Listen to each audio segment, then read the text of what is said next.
Hello, this is Lisa, CEO of Cipher White, welcoming you to this week's Talking News on Saturday the 22nd of July 2023. On the last day of my 2-week annual leave, I come to you this week from Birmingham. Here, to celebrate my mum's 80th birthday with close friends and family, things have taken a little turn as I misjudged a flight of stairs whilst away last week and have broken my foot in 3 places. Hobbling around on crutches isn't the easiest thing, especially when you're VI, but I know time will heal, and in a month's time, hopefully the cast will come off and everything will be back to normal. Everybody should now have their newsletters, which are, as usual, filled with articles created by volunteers, members, trustees and staff alike. If you ever do have anything you would like to write, please don't hesitate to get in touch with us on 522205. This is the last week of activities before the August shutdown. The August shutdown is planned every year in order to give staff and volunteers a well-earned break. And, of course, many members do enjoy time with family and friends over the school holidays, and therefore traditionally activities are never as well attended during August. We will have a soft reopening on Wednesday the 30th of August with the coffee morning resuming, and all other activities will resume from September the 4th. Thank you very much, Lisa, CEO, Cipher White. This is Alison, reading an article from Isle of Wight Radio entitled First White-tailed Eagle in 240 Years Born in England. In a landmark moment for conservationists, the first white-tailed eagle for over 240 years has fledged from a nest in the wild in England. The chick is the first successful breeding attempt of the white-tailed eagles released by Forestry England and the Roy Dennis Wildlife Foundation's project to return this lost species to England. In 2019, a landmark project saw Forestry England and the Roy Dennis Wildlife Foundation release the first 6 white-tailed eagles on the Isle of Wight, returning them to our skies after an absence of more than 240 years. The project, which concludes next year, aims to restore these lost birds to the English landscape by releasing up to 60 birds. White-tailed eagles are Britain's largest birds of prey, with a wingspan of up to 2.5 metres, and were once widespread across England. Human persecution caused their extinction, with the last pair breeding in southern England in 1780. In 2019, Forestry England and the Roy Dennis Wildlife Foundation began a reintroduction programme to restore these iconic birds to the English landscape. 2 of the birds released by the project in 2020, female G405, originally translocated from the Outer Hebrides, and male G471 from northwest Sutherland, reared the male chick earlier this summer. The location of the nest on private land with no public access is not being disclosed for the welfare of the birds and to prevent any disturbance to them or the landowner either this year or if the birds return to breed at the same location.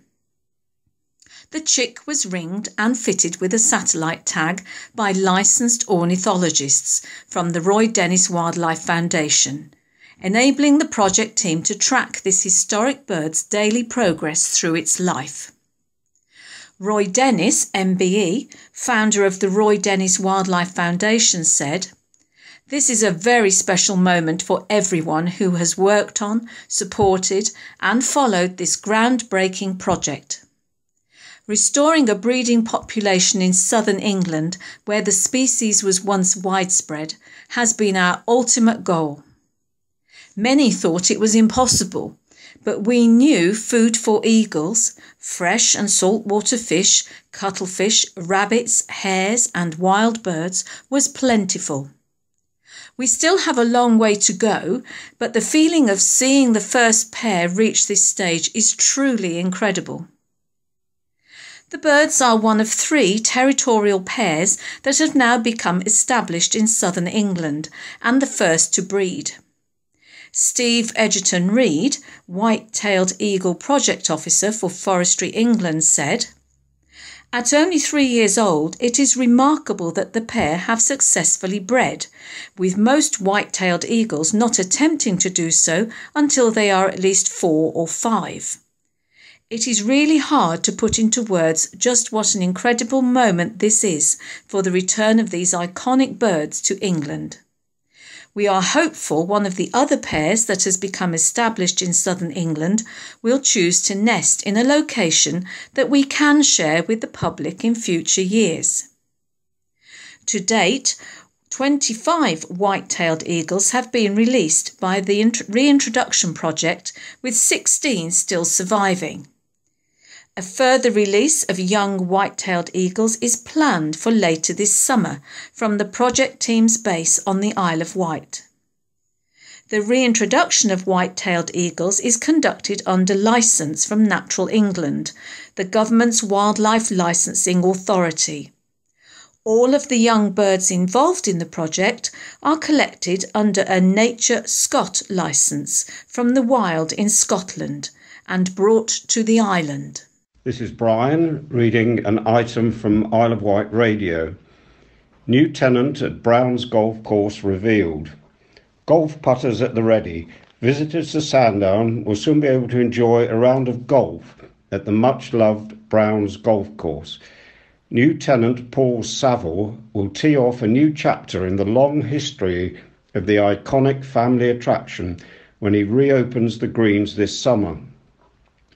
He said he felt privileged to be part of the unique venue after securing a 5-year lease from the Isle of Wight Council.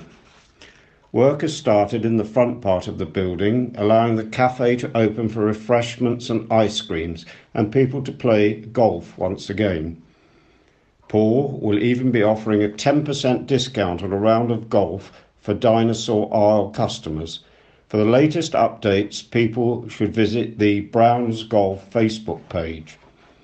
I've been visiting Browns with friends for almost 20 years and fell in love with it, particularly the previous welcoming atmosphere, which is something I'm dedicated to continuing, said Paul.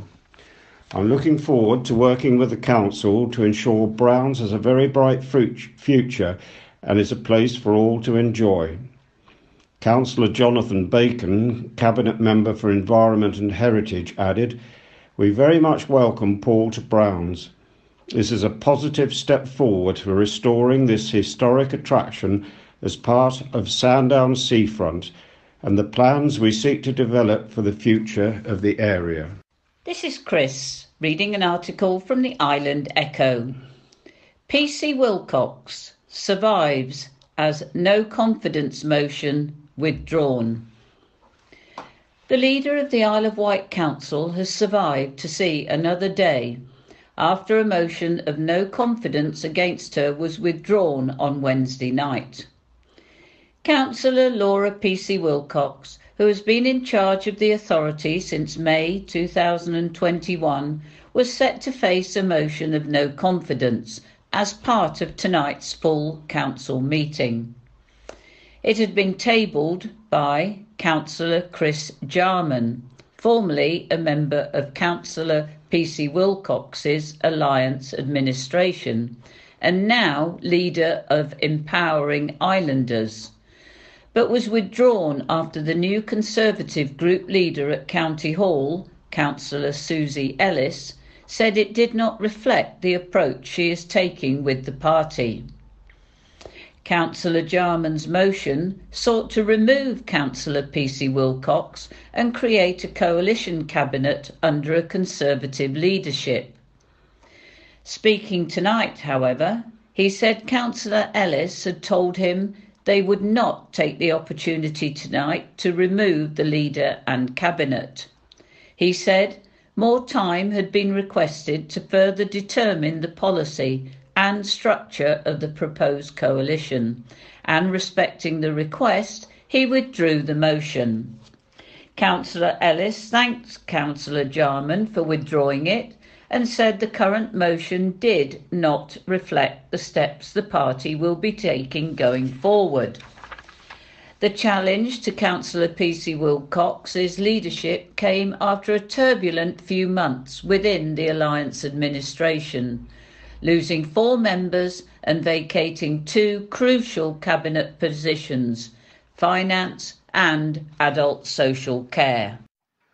This is an article from Isle of Wight Radio, read by Terry. Redundancies and cutbacks at Isle of Wight Citizens Advice Service. The island's Citizens Advice Service, a charity which gives free, impartial and confidential advice to anyone who needs it, has been forced to reorganise its services, resulting in a number of cutbacks and redundancies. New volunteers had recently been sought to offer free advice on housing, relationships, tax credits and health, among other things.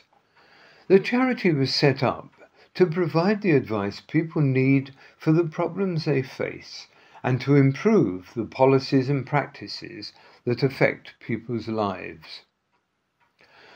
Announcing the changes, trustee and former High Sheriff Joya Minghella Giddens said, "There has been some talk nationally about the squeeze on funding for citizens' advice across the country. It is true that, like all charities, we have experienced a squeeze on funding over the last few years. Despite that, we know how much our service is needed, so we are taking the steps necessary to secure our future.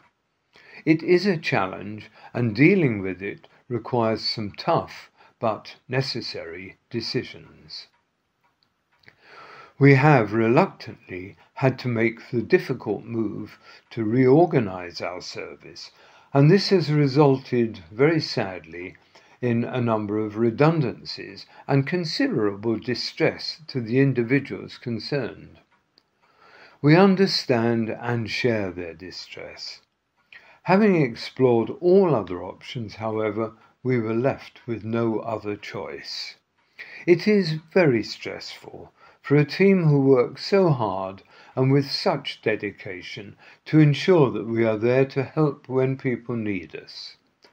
My mother, Gloria, was a passionate advocate for the mission and values of Citizens Advice and was chair of the board for many years. Like her and my fellow trustees, I am privileged to be able to give service to the island through this most important of charities." This is Alison, reading an article from the Island Echo entitled "Police urge the public only to use 999 for genuine emergencies." Who would you call if you needed a morning wake-up call for your court appearance, or if you saw a deer outside your house? For some residents of Hampshire and the Isle of Wight, the answer was to call the police using the 999 emergency number. Call handlers receive hundreds of calls each shift, the majority of which are genuine emergencies. However, there are also calls made in error or for reasons that do not count as an emergency. Having to deal with these sorts of callers can seriously impact the handler's ability to speak to people who genuinely need help. Officers recently took a look at a 10-hour period on a Saturday night, the 10th of June, into the early hours of Sunday morning, the 11th of June, to show the extent of the issue. Between 1700 hours on the Saturday and 0400 hours on the Sunday, handlers answered 714 calls via the 999 emergency number. Of these calls, only 49%, 349, were genuine emergencies. The remaining 51% were either made in error, 44 calls, confirmed as not being a new incident, for example, a general inquiry or an update to an existing report, 171 calls, All were not emergencies and should have been reported online or via 101, 150 calls. Superintendent Anna Skelton has said, "By calling 999 about matters other than emergencies, these people are diverting call handlers away from those who really need help. It is always important that people think before they dial and only use 999 in an emergency. However, it is even more important during busy times, such as during the summer, to ensure our lines of contact are used correctly, so we can be available to answer 999 calls from people who really need our help. The number of calls coming into the police and other agencies tend to increase over the summer months. Last summer, we saw an unprecedented demand on our services at a national level, and the reasons for this are really complex. But undoubtedly, the fact that there are longer days, warmer weather, and tourism coming into Hampshire and the Isle of Wight all play a big part. The majority of calls we receive via 999 are genuine emergencies. However, in some instances, people find themselves in a situation and don't know who to call, so just call us on 999, hoping to be pointed in the right direction, or genuinely thinking this is the correct number. On other occasions, we have people deliberately wasting our time. Help us keep 999 lines clear for your emergencies. Only call 999 if there is a danger to life, a crime is happening at that time or has just happened, you have immediate concerns for safety, or you see something suspicious that needs immediate attention. In all other situations, there are other ways to contact us, either online, via 101, or report at one of our stations. Station opening hours can be found on our website. This is Brian reading an item from Isle of Wight Radio. Isle of Wight Council planned crackdown on empty properties criticised. Isle of Wight Council plans to crack down on long-term empty properties won't solve the housing crisis, members say. It comes as the authority approves a new strategy which could see legal action taken where necessary. The strategy aims to bring empty properties back into use and help alleviate some of the pressure on the island's housing crisis. It also hopes to reduce the detrimental impact of empty properties on communities, detect fraud or recover unpaid council tax, and reduce criminal activity and antisocial behaviour. The Council plans to achieve its aim of reducing the number of empty properties by speaking to landlords and taking legal action where necessary. However, the strategy alone will not solve the island's housing crisis, as there are not as many properties as first thought, Councillor Julie Jones-Evans said at Cabinet meeting last week. There are 72,359 properties on the island, the Council said, and at the end of March, 639 were empty for more than 6 months, 0.88% of the overall housing stock. The authority says the number of empty properties is relatively consistent and most are sold or relet within 2 years, with 109 remaining empty for more than 2 years.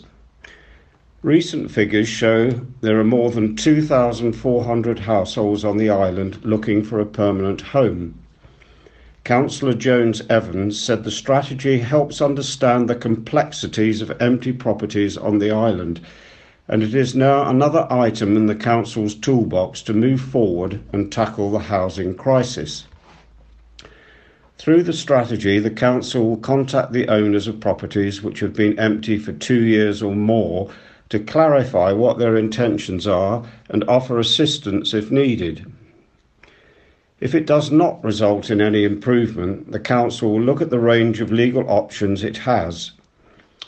The strategy's main approach will encourage early engagement to prevent the properties becoming empty for a long time.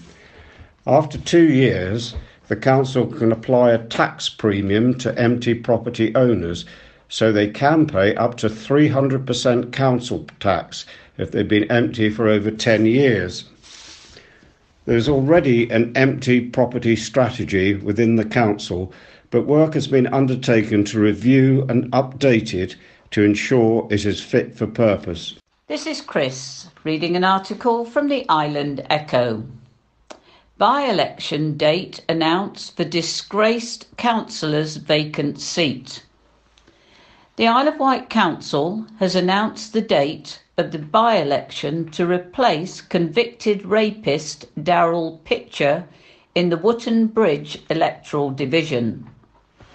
As previously reported by Island Echo, Pitcher finally resigned from the Isle of Wight Council last week, several months after he was found guilty on 2 counts of rape by a jury at the Isle of Wight Crown Court back in February. On their website, the Isle of Wight Council said that a vacancy has occurred in the Wootton Bridge electoral division for 1 member, and that the election to replace him will be held on Thursday, the 24th of August. Nominations for candidates will close at 1600 hours next Friday, the 28th of July, and eligible voters must be registered by Tuesday, the 8th of August, to participate in the election. It is thought that the seat will be hotly contested as the Conservatives try to regain power at County Hall. More information, including application dates for postal or proxy votes, can be found on the Council's website. This is an article from the Island Echo, read by Terry. Primary school pupils get hands-on with marine biology on Ryde Beach. 30 primary school children from Ryde learned some important environmental lessons as they explored their local beach. The children from Dover Park teamed up with the University of Portsmouth marine scientists in a series of seaside safari activities sponsored by Whitelink Ferries. Dover Park is one of Whitelink's partner schools. The ferry company works with them on various educational activities, many aimed at encouraging interest in the environment. During the seaside safari on Ryde Beach, the young explorers studied rock pools and seagrass, and also learned about microplastics before sieving the sand to see for themselves how the small plastic particles have entered the local ecosystem. A morning of activities then ended with a beach clean. Year 2 teacher Michelle Cooper said, "The children haven't stopped talking about their experience and they really gained a lot from the morning. It was great to see them on the beach, and they were clearly loving learning about the various sea creatures and the microplastics that can cause problems for them." At Dover Park, we are very fortunate to have the beach on our doorstep, and I really hope from today's session and what we have been learning in class that the children will be really mindful about how we must look after our environment and certainly help cut the amount of plastic and litter that finds its way onto the beach. Expedition leader Georgios Georgiou, research assistant at the University of Portsmouth's Institute of Marine Sciences, brought along some university students to help. He said, "I'm so glad the children had such a fun experience. Hopefully, we will have a few recruits to the university once they're older.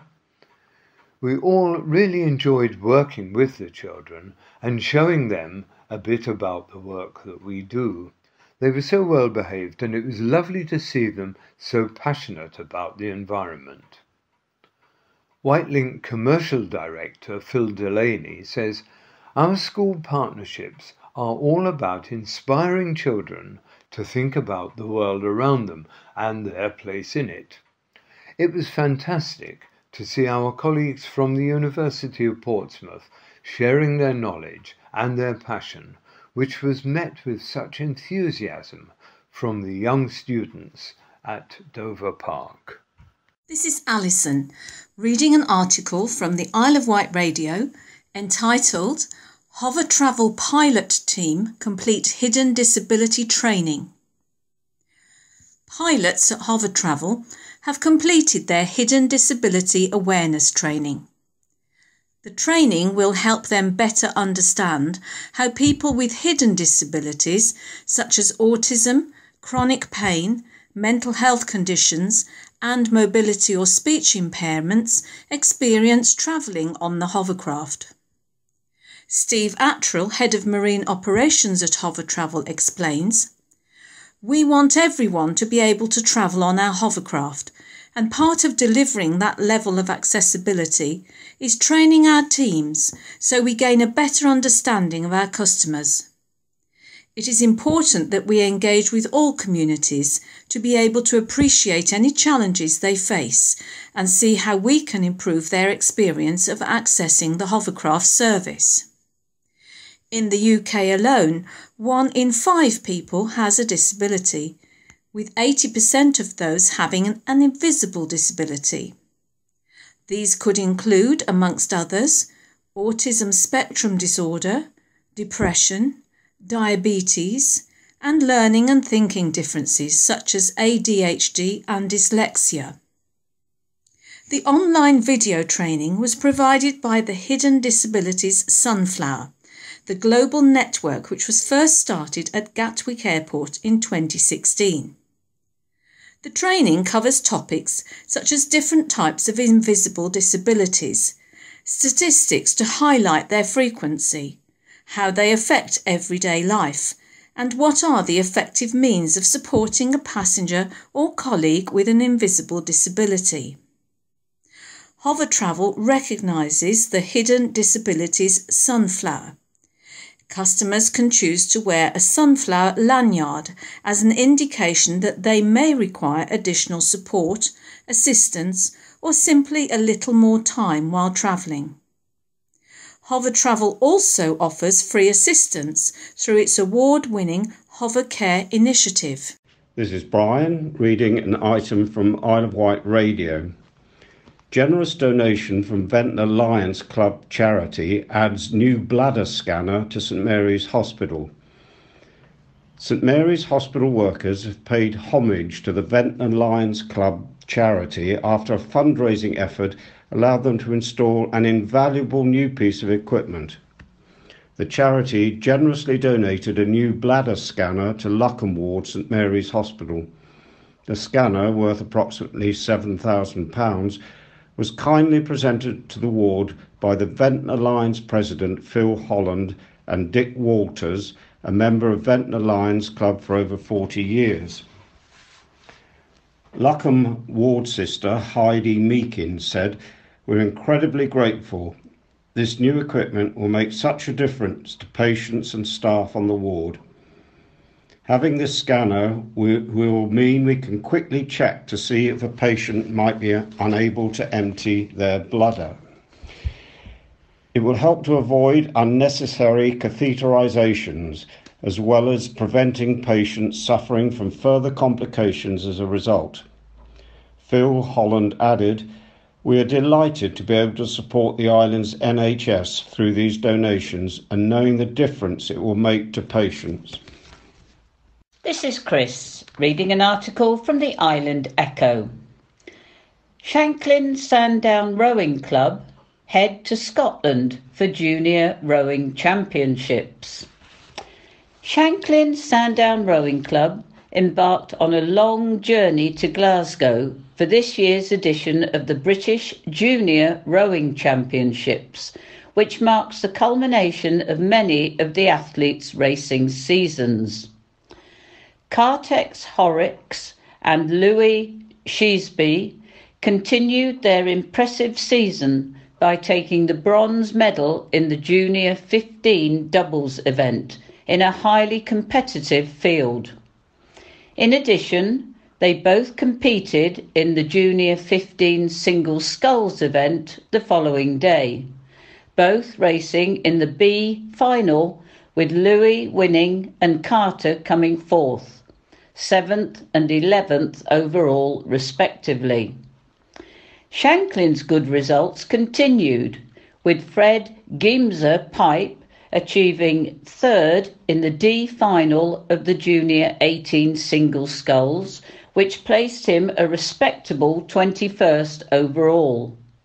And Francis Kitty-Rewa finished 8th in the E final of the women's Junior 18 single sculls, placing her 40th overall. Francis then teamed up with Esme Waters for the women's Junior 18 double event, where they had a strong time trial and finished 40th overall. For some members of the squad, the focus now turns coastal, in preparation for the South Coast Rowing Championships in early September. The club would like to thank Lee Sheasby of Evolution Building Contractors for generous sponsorship of the trip and his continued support. This is an article from the Island Echo, read by Terry. Belgrave Road project in Ventnor wins national award. The scheme to stabilise, rebuild and reopen Belgrave Road in Ventnor has won a national award.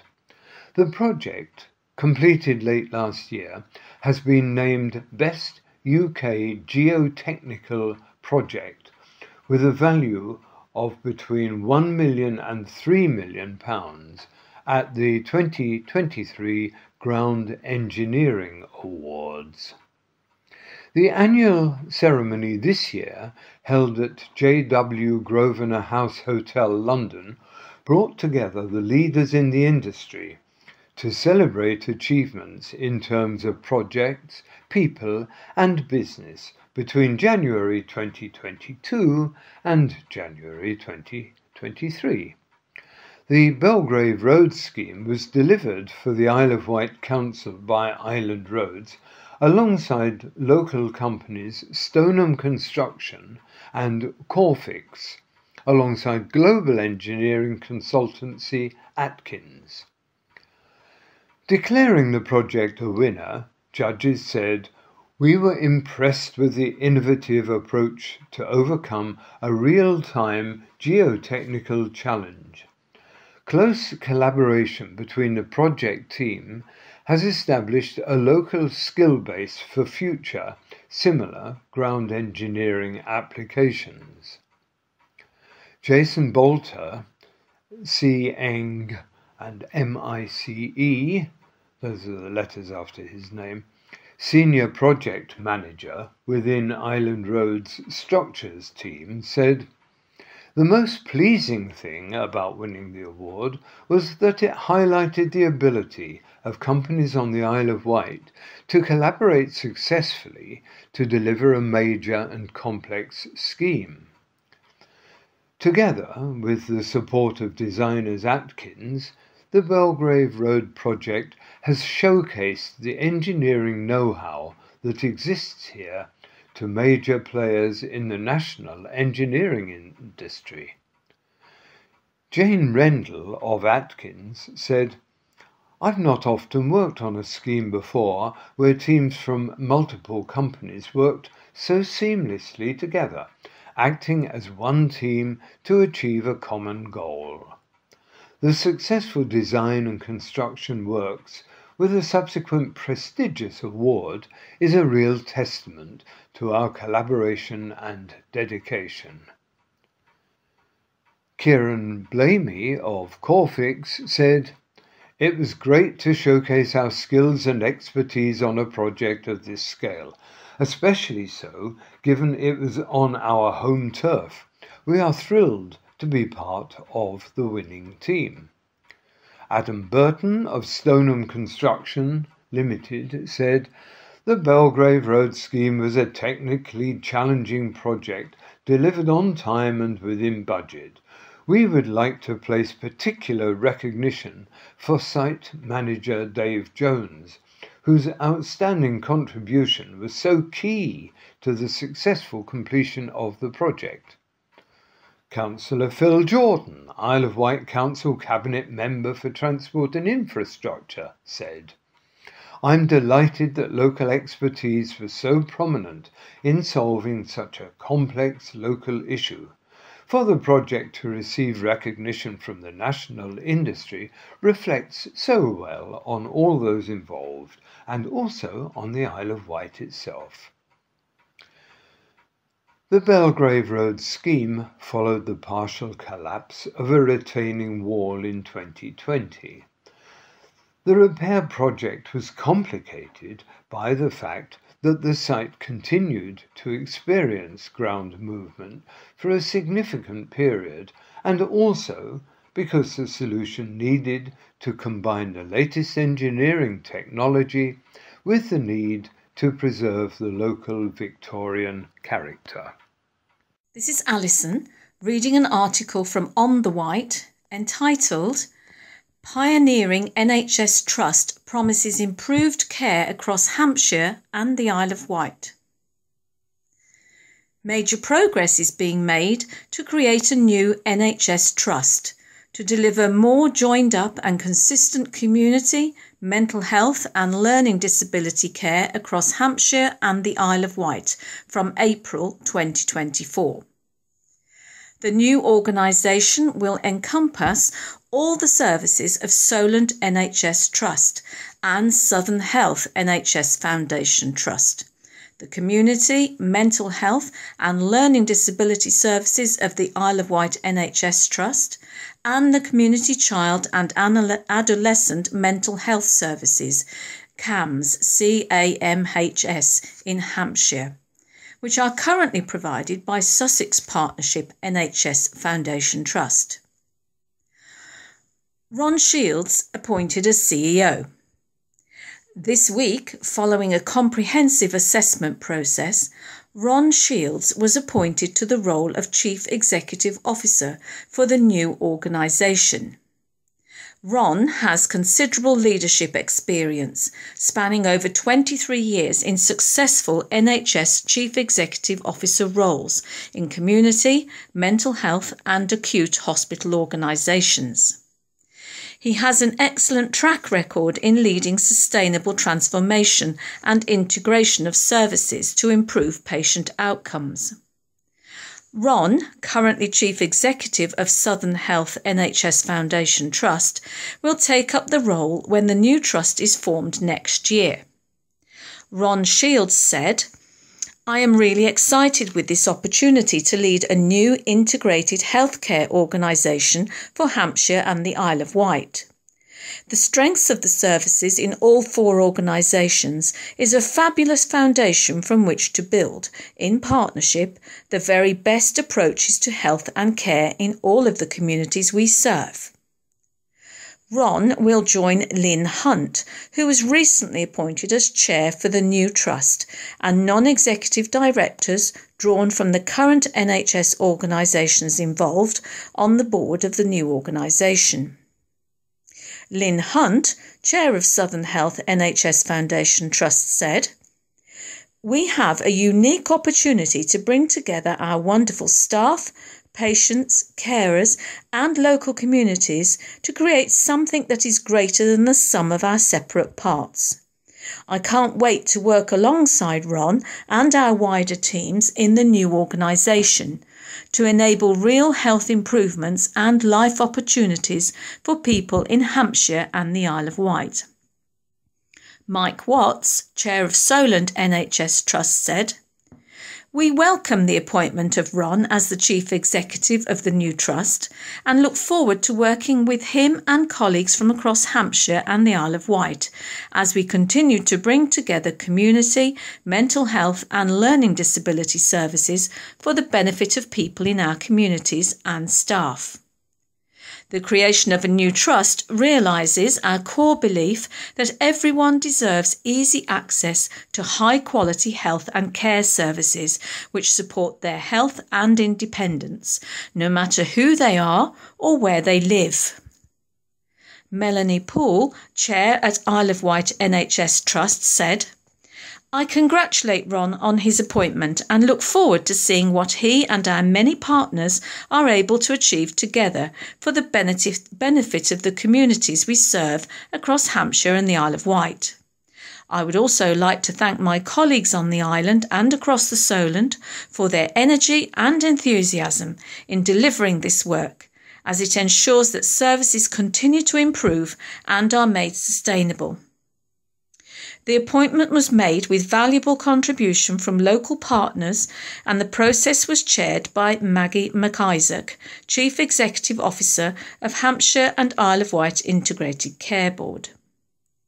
Maggie McIsaac, Chief Executive of Hampshire and Isle of Wight Integrated Care Board, said, "The appointment of a Chief Executive Officer is an important milestone in our system's journey to create a new single community and mental health provider for Hampshire and Isle of Wight.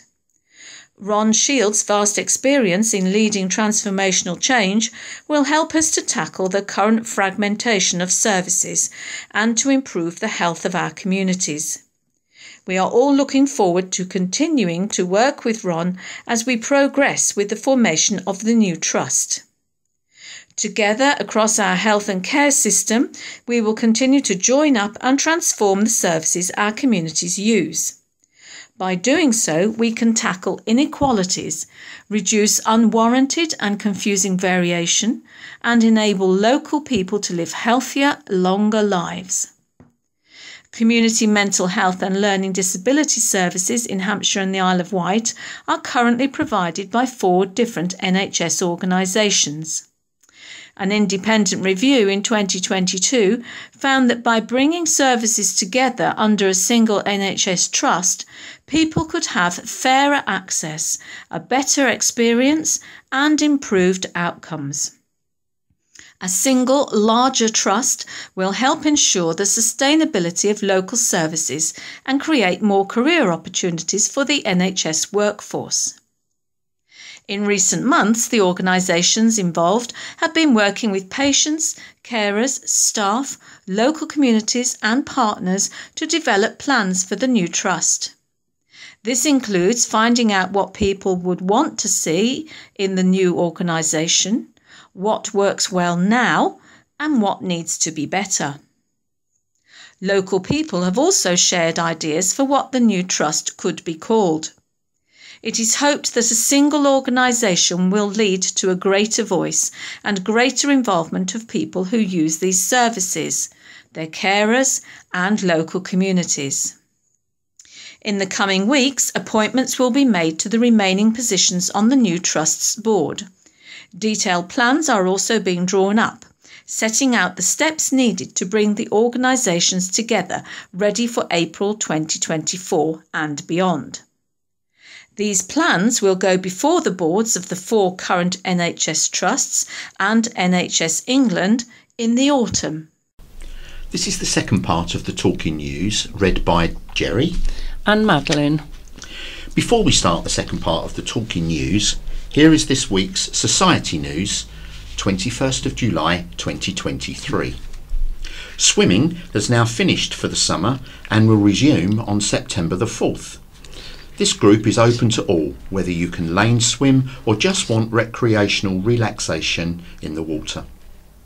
Our IT drop-in sessions on Monday between 9:30 a.m. and 12:30 p.m. It's an ideal opportunity to learn about accessibility features on your computer, laptop, tablet or phone. Sam is on hand to help with any questions. Yoga is on this Tuesday at Millbrook between 1:45 and 2:45 p.m. Gentle exercise, and it's open to all. Coffee and chat will be on Wednesday between 10 a.m. and 11:30 a.m. here at Millbrook House. Please come along and chat with members, friends and staff. Fortnightly tennis is now up and running at the Ryde Mead Club in Church Lane, Ryde.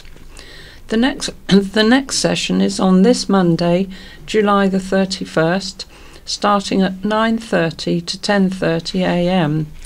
The group are inviting anyone to go along and try and will make you very welcome.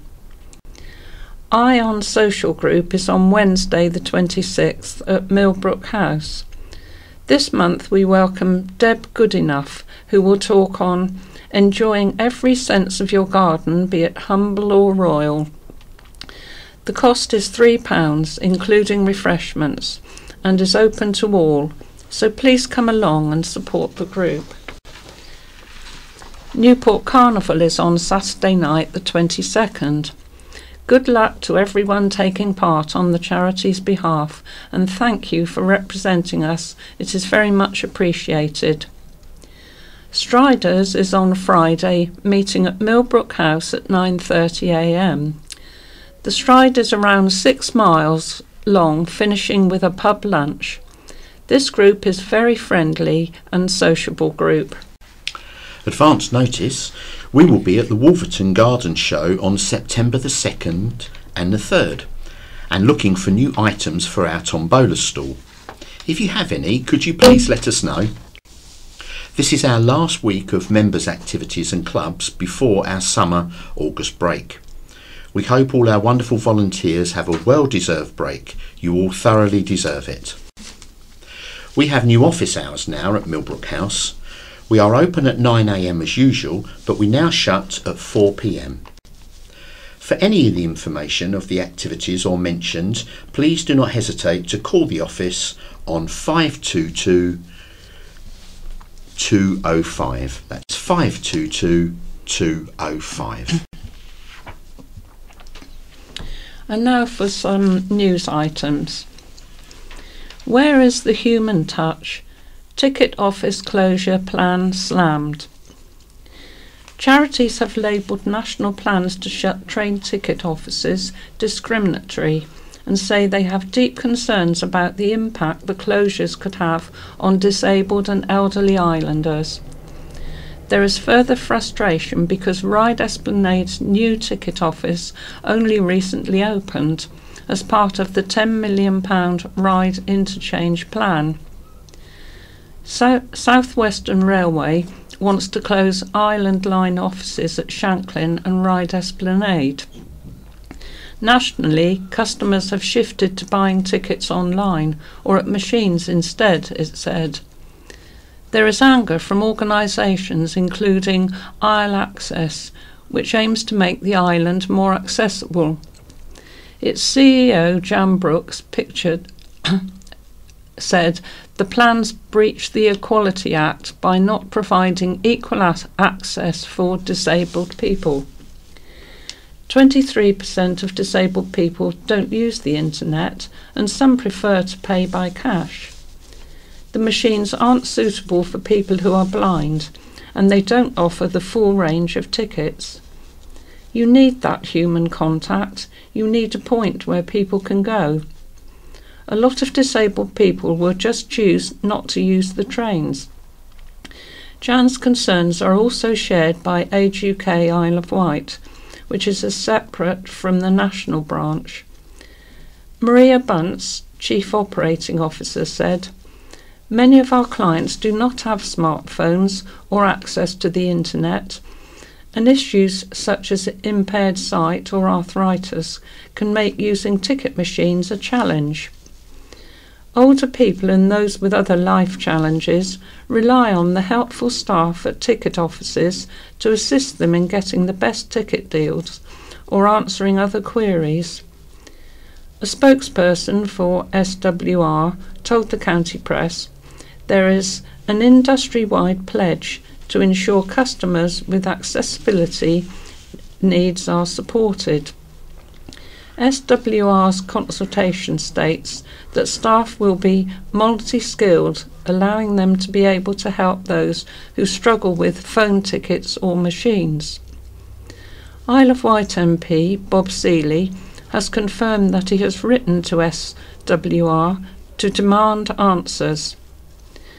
For Lisa Holyhead, who is registered deaf and blind, the biggest problem is going to be finding help.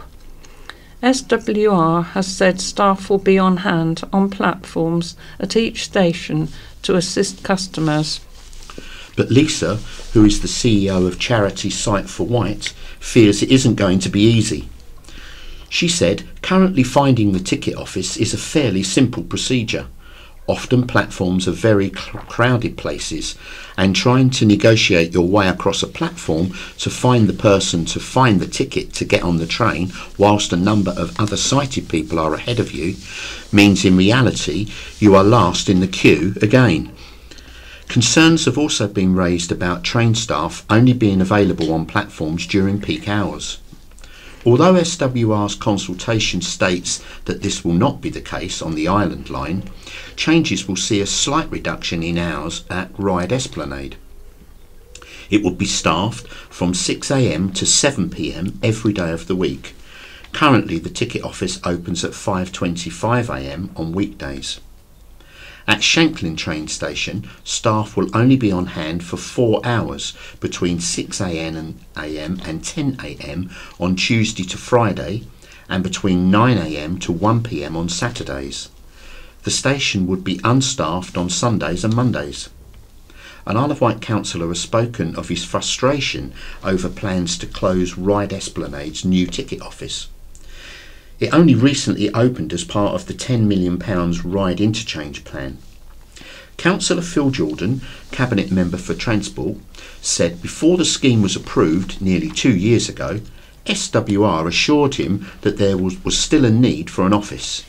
He said, "I have asked that we get guarantees from SWR that the space set aside for this office is repurposed and kept open as either a waiting area or as a retail area. I will be disappointed if the ticket office was now simply closed and shut up indefinitely as a wasted space and deteriorating image within the station itself." When asked by the county press, SWR would not comment on what would happen to the office.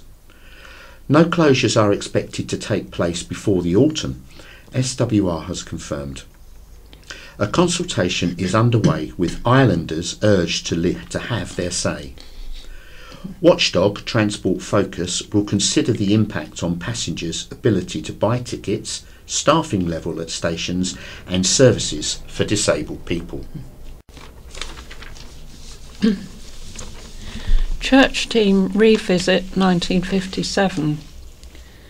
A time capsule dating back to the late 1950s is one of a series of historic finds unearthed during the refurbishment of a 170-year-old Isle of Wight church. The unexpected discovery was made under the floor of Newport Minster in St Thomas's Square, which is undergoing a major revitalisation project. Among the capsule's contents include a note signed by 4 people dated October the 23rd, 1957. It reads, "Cigarettes, 20 for 3 and 11. Beer, in brackets, much too dear at 1 and 4 a pint." The first Russian, in fact the first ever satellite, was sent off from Earth on October the 4th. It has now circled the Earth 258 times, spanning 3 million miles. Hannah Griffiths, Community Engagement Coordinator for the Minster, told the county press she suspects it was left by builders or contractors when the church's organ was rebuilt in 1957. An appeal on Facebook has helped to identify one of the signatories. Now, Islanders' help is needed for the other 3. Hannah said, "We've managed to identify one of them as Mr. Arthur Charles Tosdevin. His granddaughter actually came in to take a look at it. She was really pleased just to see the handwriting again. It brought back a lot of her childhood memories for her. Hannah thinks the surnames of the other signatories are Heath, Butler and Johnson. A copy of former national newspaper The News Chronicle, dated October the 22nd, 1957, was left alongside the note. The main story of the day was about the Duke of Edinburgh having to walk to his New York hotel after getting stuck in rush hour traffic, while another discussed concerns over atomic bombs, topical given the imminent release of Hollywood blockbuster Oppenheimer. 2 halfpenny pieces were also found in the capsule, one from 1936 and another from 1954. Other yet to be identified finds have been taken away to be analysed. An archaeologist has been on site over the last couple of weeks to help. Hannah said the plan is to document the discoveries before putting them back alongside a copy of the county press from the week they are reburied. The project to modernise the church will see underfloor heating installed, as well as new toilets, a cafe area, a meeting room and a heating area. Works have been made possible thanks to funding from a number of initiatives, including the National Lottery Heritage Fund. Fish saved from Murky Pond. Around 400 fish have been saved from an ornamental pond in Ryde, following fears for their survival. Residents raised the alarm earlier this week after spotting the murky green water, and the county press asked the Isle of Wight Council what was being done. The council confirmed there had been a pump failure and said it was working with Ryde Town Council on a solution for the pond, which is situated in Ashley Gardens between Ryde Esplanade and the Strand. Ryde Town Council said, "Our beloved residents of the pond in Ashley Gardens are taking a trip. We're working with Sharon and Brian Cooper to give our aquatic friends a temporary home while we restore the pond and install a new pump. Rest assured they'll be back soon, refreshed and ready to take a splash in their upgraded home." Sharon confirmed on Facebook that around 400 goldfish had been removed from the pond. £2 million cost of looking after the homeless. More than £2 million was spent on temporary accommodation on the Isle of Wight last year for families, couples and single people that have been made homeless. The figures were revealed by the Isle of Wight Council as it unveiled plans to buy 50 homes in the next 3 years to help those in need. Between March 2022 and April 2023, 200 households, including 175 families, needed to be housed in temporary accommodation, such as bed and breakfasts, caravans, hostels or holiday lets, an increase from 203 the year before. The authority says since the pandemic, the island has faced a housing crisis like never before, with more than 80% of privately rented properties becoming unavailable for long-term lets. The council's housing needs register now has more than 2,470 households listed as looking for a permanent home. In the 2022-2023 period, the council placed 584 households in bed and breakfast accommodation, with 12,975 nights booked. It said those on low incomes and with the highest needs struggled to afford current market rents. The need for temporary accommodation last year cost the authority £2,213,037 before any income was recouped, compared to £1,703,867 in 2021. With the increasing need for temporary accommodation, the council said it was hard to find cost-effective alternatives. Last week, the council's cabinet approved a new acquisition strategy, which would help the authority buy 50 properties to directly provide the accommodation needed and be rented at an affordable level to islanders. Councillor Ian Stevens, the Cabinet Member for Housing, had previously said the strategy was a starting point for the council, but they were trying to be realistic in what they could deliver without bankrupting the authority. It was revealed the council has roughly £1.3 million to spend to purchase properties in the current year, through loans and grant funding, as well as money received from property developers. The Council's Regeneration and Neighbourhood Scrutiny Committee wondered if the strategy could do more and said it needed to have set targets and timeframes with a detailed action plan. Historic Waverley to return to the Isle of Wight. The world's last seaworthy paddle steamer is returning this year for another round of sailings across the Solent and around the Isle of Wight. The Waverley, which last year celebrated its Diamond Jubilee, will be cruising back to the Isle of Wight this September and will stop on certain days at Ryde and at Yarmouth. The world-famous paddle steamer has been operating since 1947 and has carried more than 6 million passengers in its lifetime. For connoisseurs of old vessels and historical nautical operations, it's a pleasure to hear the telegraph sound, feel the water beneath you in a way that only an old boat like this can, and see the steam engine work all its gears to get things up and running.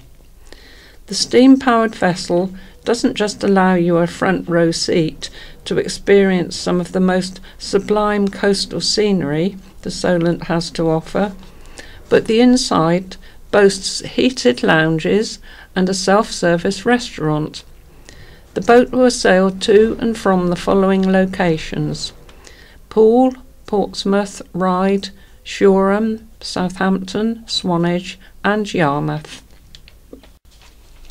Iconic life of former Ireland schoolgirl. Singer and actress Jane Birkin, a former Upper Chine schoolgirl, died at the age of 76 at the weekend. Birkin was an influential figure across music, film and fashion, most notably for her collaboration with the late Serge Gainsborough and leading her name to the Hermes Birkin handbag. Birkin grew up primarily in London, but for a time she attended Upper Chine School for Girls in Shanklin. Her wider family lived in the West Wight, and she holidayed in Hulverston, enjoying the wilds of Brook Beach. She is related to Sophie Hunter, wife of actor Benedict Cumberbatch, and a descendant of First World War politician J.E.B. Seeley's 1st Baron Motterstone. Sophie's Ireland links saw the Cumberbatches marry at the local church in Motterstone in 2015. Birkin rose to stardom with her risque performances with Serge Gainsborough before forging a long career on her own. The couple's breathless song, Je t'aime moi non plus, was widely kept from the airways because of its adult content, but reached #1. Birkin pursued a solo career, releasing several albums, and her acting credits included Agatha Christie's Death on the Nile. She is also the inspiration for the Hermes Birkin handbag. Devolution not good for the island. The Isle of Wight Council leader is pushing back over government plans to transfer powers and funding to a joint Pan-Hampshire authority. A devolution deal, supposedly worth £1.14 billion of investment over the next 30 years, would combine 4 currently separate authorities, including the island, Southampton, Portsmouth and Hampshire. Previous plans to create a combined authority across the Solent collapsed in 2018 due to differing views. It is now back on the table with a deal drawn up by the Conservative-led Hampshire County Council and government, with HCC leader Councillor Ron Humby pushing it forward. Last month he said the ambitious deal is a once-in-a-generation opportunity and urged his fellow council leaders to work with him and the government. While devolution could see decisions made closer to home, Councillor Laura P.C. Wilcox, Isle of Wight Council leader, has shared her doubts after a meeting she had with Dehenna Davison MP, the Parliamentary Under-Secretary of State for the Department of Levelling Up. Speaking at Cabinet last week, Councillor P.C. Wilcox and Ms Davison wants the island to amalgamate with Hampshire due to the massive push for devolution by the Conservative government. However, Councillor P.C. Wilcox said she told Ms Davison again her priority is the island deal. Councillor P.C. Wilcox said, "We have been very succinct in saying it is not a good deal for us as the island, and we keep pushing back. It is not a wish of Portsmouth or Southampton to move in with Hampshire, and it certainly isn't ours or mine at all." After the meeting, Councillor P.C. Wilcox said she doubted devolution would help the island one iota, whereas the island deal would sustain us in perpetuity. Susie Sheldon, who's the Lord Lieutenant of the Isle of Wight, writes about the Island Games. The Island Games in Guernsey 2023. What an extraordinary event. 22 non-nation state islands from Estonia, Sweden, Denmark, Gozo, Scotland, England, Bermuda, Channel Islands and more competing on 14 different sports. There was high-level competition at all times with some full-time professional sportsmen and women and many amateurs fitting in their sport and training around a full-time job from all different parts of the world. The Isle of Wight sent a team of over 200 athletes ranging in age from 16 to 72, and with great representatives of our island they were. The team came 5th in the medals table with 15 gold, 15 silver and 8 bronze, but there were many outstanding non-medal winning performances. More important was the team camaraderie at the team hotel, overlooking a wonderful bay on the northeast corner of Guernsey. For many of our competitors, it was their first experience of international competition, and they made the most of it, meeting new people and making new friends. We were privileged to be taken around to 10 different sporting venues by Isle of Wight team chairman Kevin Winchcombe, guided by the wonderful Guernsey attaché Caroline. It was hard not to feel envious of the outstanding sporting facilities provided for a population of 60,000 people on an island that is 1/6 of the size of the Isle of Wight. Indoor tennis centre, athletic stadium, football pitches, badminton and basketball courts, swimming centre, indoor bowls, table tennis centres, etc. Sport for all ages and abilities is very much of the centre of their community. Approximately 1,500 Guernsey volunteers were involved in running the Island Games this year, and even the Lieutenant Governor was there helping out, directing traffic and fully entering into the spirit of things, a true community effort. The biannual games, Island Games, are known as the Friendly Games, and rightly so. Competition is fierce, but love of sport shines through. It was wonderful that 2 of our Isle of Wight swimmers offered to join up with 2 swimmers from St Helena so that St Helena could have a relay team. The difference in the size of the islands and therefore the number of representatives from that island is one of the charms of this event, and the islands take it in turns to host the games, which is obviously a great challenge for the smaller islands whose facilities are limited. Regular competitors tell me that they are amazed at the hospitality and sport they receive, even from the smallest and most remote islands. The venue for 2025 is Orkney, which I am sure will be yet another wonderful event. We all know that islands are special and that we can make things work if we work as a community. Our sportsmen and women are setting a great example. Unlike many other teams, they funded their own transport and accommodation, but they were supported by some fantastic Isle of Wight businesses with their kit and many other expenses. It would be wonderful to take the spirit of cooperation generated to make our team entry for the Island Games such a success and extend it to continued island-wide coordination for sports and sporting facilities. One thing sport teaches is teamwork, and it is something we forget at our peril. Congratulations and thank you to every one of you who represented the Isle of Wight for this 1 week.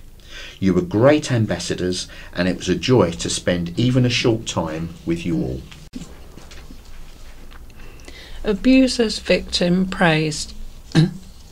A victim of a non-recent sexual offence in Andover by a Ventnor man has been commended by the police for her bravery in coming forward.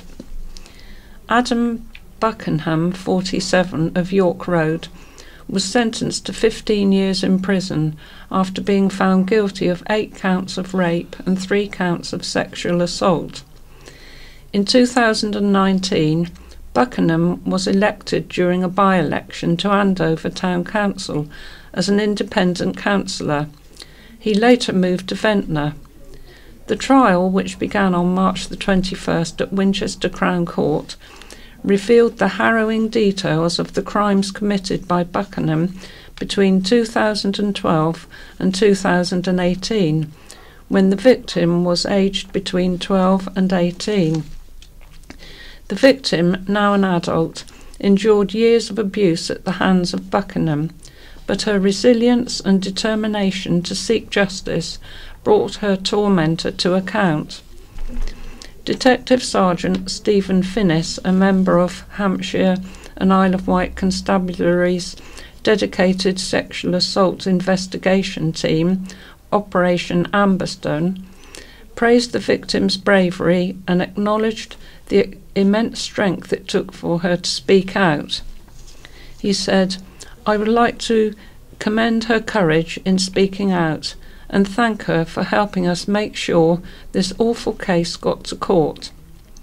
Appearing before Salisbury Crown Court for sentencing on July the 14th, Buckingham was handed a 15-year prison sentence, accompanied by a 5-year supervision order upon his release. He will also be required to sign on to the Sex Offenders Register for life. Judge Andrew Barnett described Buckingham's offences as ghastly and that his actions were devastating to the victim. Judge Barnett said, "You present a high risk of causing serious harm to children. You present a significant risk of causing serious harm by committing other offences." Judge Barnett said Buckingham caused the complainant severe psychological harm, and there was a degree of planning involved. Detective Sergeant Finnis said, "We take all allegations of sexual assault and abuse very seriously and want victims to be confident that they will be heard and listened to and their reports will be believed. I would encourage anyone who has been victim of child sexual abuse to contact police on 101. Access call for youth services. A postcode lottery has led to calls for a more accessible service for every child and young person. Councillor Michael Lilly is asking the Isle of Wight Council to work with various organisations to ensure every young islander can use an out-of-school youth service. He cited Network Ride, which is funded by the town's taxpayers and provides accessible free youth services to the town's young people, as a good example, and wants the model replicated elsewhere. The Ryde, Elmfield and Ashley representative called cuts in 2018, made by a previous administration, a disastrous decision, which led to the emergence of a postcode lottery of services from smaller councils, with the voluntary sector trying to fill the gap. Now Councillor Lilly wants a consistent quality of support across the island. Councillor Lilly said a single mother from Ryde told him she would not be able to afford a service for her child with special educational needs. She would not be able to work and her children would have little or no opportunities without Network Ride. He said it was unacceptable some areas on the island have no support. Councillor Lilly's motion was heard at the Isle of Wight Council's full council meeting on Wednesday, but was passed to the Children's Services Committee for further discussion. Schoolgirl braves the shave. A brave young Isle of Wight girl has had all her luscious locks cut off for charity. Summer Kingston of East Cowes was determined to donate all her hair to the Little Princess Trust to help create a wig for another child battling with chemotherapy or alopecia. Her mother Kirsty and father Sean had suggested a bob cut, but the 10-year-old went a step further. There was more than enough in length to still donate, said Kirsty, but Summer, being Summer, who is very set in her ways, was adamant she was going to brave the shave and do the lot. This must have been a very big deal for her, especially when she starts secondary school in September. But she was still adamant she was going to do it the day before transitioning from Summerfields Primary School to Cowes Enterprise, in front of the whole school. They were all so supportive, and the school held a crazy hair day the same day to raise as much money as possible. As a family, we couldn't be prouder of Summer, who has raised more than £1,800, as well as donating her hair to the Little Princess Trust. Horror at plan to close GP surgery. An Isle of Wight organisation that represents patients has told the county press it is deeply concerned and saddened to hear about plans to close Ryde's Argyle House. The GP practice in Ryde has issued a notice of closure to health bosses, and the news was shared on the surgery's website last week. Reacting, Healthwatch said, "We know clinicians from the Hampshire and Isle of Wight Integrated Care System, ICS, are working hard to support patients. We have offered to support commissioners to hold public meetings or drop-in sessions where patients can go to ask questions and learn about what their options are. We will inform the public of the details of these meetings as soon as they have been arranged." Argyle House Surgery cares for thousands of patients in Ryde, Wootton Bridge and the surrounding villages, and has been open for over 25 years. Patients should do nothing at the moment and have been told that they will be kept informed the surgery remains open. Meanwhile, Ryde, Apley and Elmfield councillor Michael Lilly said he is horrified and appalled, adding he is trying to find out the reasons behind the decision. Councillor Lilly previously wrote to Hampshire and Isle of Wight ICB when plans to move Ryde Esplanade Surgery to the new West Acre Park development were announced. "I asked for clarification about need and for an impact assessment," he said. At the time, the ICB confirmed the Esplanade Surgery was looking for a new site, but added a move was years away and a consultation would need to be held.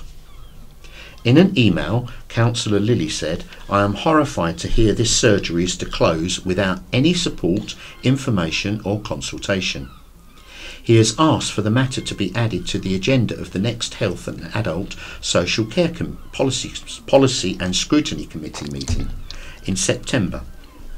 At the weekend, Ryde North West councillor Phil Jordan said, "The move was a sad, unwelcome surprise. Following on from the closure of Brading surgery in 2020, this closure will only add to the extreme pressures on GP provision in Ryde, with other existing surgeries quite probably being forced to take on even more patients." So now we have some Wight memories. Discovering our island churches. At the time of the Domesday Book, 1086, there were 10 churches on the Isle of Wight. Now there are 64 Church of England churches and many other churches and chapels of Christian faiths, and still more buildings to cater for other religions. First there was the strong Norman-style church architecture. This was followed by a lighter build of walls with larger windows. At Bryston, the internal architecture of the North Arcade is late 12th century, with slightly pointed arches. The The pointed early English style arch was developed in the late 1200s, the 13th century, and this continued into the 14th century. Many of our island village churches have examples of this style of architecture. We must not forget that a building erected in the 12th century cannot be expected to exist for 800 years without some form of repair. Many alterations were carried out. Often a side chapel would be added by a rich landowner in memory of a relation, or the population would increase, necessitating an enlargement of the church. The opposite happened as well, as the Black Death swept over the island, reducing the population. And at this time there was very little building work carried out on churches. Our two smallest churches are at St Lawrence near Ventnor and at St Boniface, Bonchurch. St Lawrence, the smaller, was a manorial chapel built in the 12th century by the local lord. In 1305 it became the parish church and remained the smallest church in England until the chancel was added in 1842. St Boniface Church has some 12th century windows with round, not pointed heads. Recent restoration has sensitively carried out, and the building has been saved from imminent collapse. Both these churches were so small that in Victorian times completely new churches were built to serve the rapidly increasing local population. St Lawrence and Old St Boniface remain as excellent examples of early church architecture on the island, when they served very small communities. Larger villages, such as Arreton, Brystone and Freshwater, developed larger churches. At Arreton, many stages of architecture can be seen. There were strong links with the original Quor Abbey. The Arreton South Chapel and window is of perfect early English construction, late 1200s. Freshwater Village Church has an unusual tower as you approach the building. The dramatic recessed archway in it is 13th century, with the later additions above. Inside there are some remains of the original small Saxon church, now much enlarged. Much Victorian work was carried out as the population grew, and the Victorians were not averse to moving 13th century windows around within the church, making reading the architecture very complicated. Another impressive church tower is that at Carisbrooke, dated 1471. The church was the parish church as well as the priory church, so survived the destruction of the priory by Henry VIII. The tower is the tallest parish church tower in the island and Hampshire. Enjoy exploring the parish churches of the island this summer. There is so much to see. And now for some public information. Be careful to use trusted sites while online. When shopping online, always use a trusted site. While it's tempting to go for the cheapest option you can find, many of these websites don't operate in the UK and aren't subject to our consumer laws, so if there are problems, exchanges and refunds can be difficult. Do some research before you buy. In many cases, a quick Google for reviews will clearly show you whether you can trust a site or not. So many people don't do this until after they have made the purchase and are experiencing problems. Always check the URL for a green padlock or HTTPS. These both denote that your payments and personal details are secure. However, be aware this doesn't guarantee that the seller is a trusted seller and that you won't have problems. Be aware of copycat websites. These will often appear at the top of a web search, such as applying for a passport, driving licence, blue badge. They will paid to be at the top of the search, and while you get what you have applied for, you will pay extra for them doing it for you, and you will still have to supply all the information. Always check in these cases that it is the genuine Government UK site. For advice on scams, call Citizens Advice Consumer Helpline on 0808 250 5050. To report a scam, call Action Fraud on 0300 123 2040. And now, my view. One man against the world. David from the Isle of Wight Observer writes, "We don't need no education." Around 7% of Britain's children attend private schools.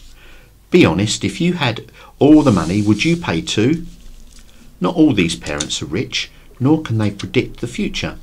Just because you're doing well today, it doesn't mean things won't change. The commitment to pay school fees is a long one. And if you lost that well-paid job or your business failed, could you see it through? If the worst happened, how would your child adapt to the state system? A few private school kids are awarded scholarships and/or bursaries, qualifying either because they have an outstanding talent or because their parents couldn't afford to send them otherwise. In part, it's why private schools are usually charities, not businesses. They must also provide wider public access to their often excellent facilities. Charities don't make profits, although they can create an annual surplus and enjoy substantial reserves. Historically, school fee increases exceed inflation, but their sole purpose for existing is for the education of young people. If you're flat broke and have a talented child, usually in music, maths or sport, regardless of your income, you can apply to any private school in the land. And that's what's happened to one of mine on the island. But on the island, when it comes to private education, we have a choice of Ryde School or the Priory in Whippingham. Other kids commute to Walhampton in Lymington or Portsmouth Grammar School. Boarding schools are another option, provided you can afford around £45,000 in annual fees, plus extras. Winchester, Canford and Bryanston are all within easy reach and charge around that much.